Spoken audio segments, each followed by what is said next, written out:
మీరు ఈ ఎంటైర్ జర్నీలో మీరు స్ట్రాంగ్‌గా నమ్మేది ఏమైనా ఉందా? ఈ పాలిసీ అంటూ శేఖర్ మాస్టర్ ఓకే. ఈ పాలిసీ మనకుంది. జీవితంలో ఇది మనం ఎప్పుడు అనెతికల్‌గా ఇది చేయకూడదు. ఇవే మన ఎథిక్స్ అని మీరేమైనా పెట్టుకుంటారా?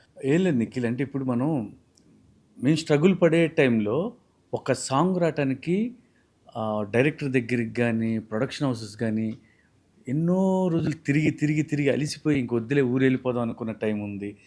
అంటే మార్నింగ్ వెళ్ళి ఈవినింగ్ వరకు ల్యాప్టాప్ తీసుకెళ్ళంటే మేము చేసిన వర్క్ చూపించడానికి వెయిట్ చేసేవాళ్ళం. అంటే వాళ్ళ పనుల్లో బిజీగా ఉండేవాళ్ళు. మాకేంటి ఒక్క 5 మినిట్స్ మాకు టైం దొరికితే మేము వీడియో చూపించి సాంగ్ తెచ్చుకుందాం, చేసుకుందాం, మా టాలెంట్ అని తెలిసింది. కానీ వాళ్ళకి చూసే టైం కూడా లేదు.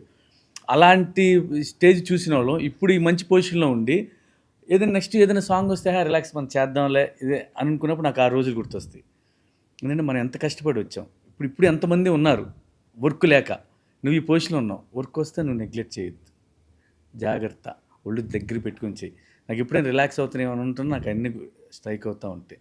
అందుకని ఎప్పటికీ మనం బెస్ట్ ఇవ్వాలి. ఇస్తేనే మనం ఈ పొజిషన్లో ఉంటాం. That's a very good policy master. ఎందుకంటే సమ్ టైమ్స్ ఇప్పుడు మనకు కూడా ఇప్పుడు ఎవరైనా సరే వర్క్ ఉంది కదా, మనం ఒక సిచ్యువేషన్ వచ్చిన తర్వాత టైం రిలాక్స్ అవ్వాలనిపిస్తుంది, లైట్ తీసుకుంటాం. సరే పని చేసేసాంలే లైట్ తీసుకుంటాం. బట్ మీరు చెప్పినట్టు మన బ్యాక్గ్రౌండ్ లో మనకి ఏవైతే మనం ముందు ఏం కష్టపడ్డామో గుర్తొస్తే అది వీరికి ఎంతమంది వెయిట్ చేస్తున్నారు.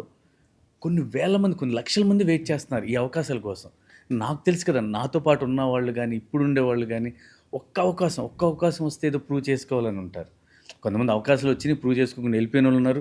కొంతమంది ఇంకా అవకాశాలు వస్తే ప్రూవ్ చేసుకుందాం అనుకున్న వాళ్ళు ఉన్నారు. అంటే మనం అక్కడి నుంచి వచ్చాం, ఆ రోజుల నుంచి వచ్చాం, అవి మర్చిపోకూడదు కదా అని.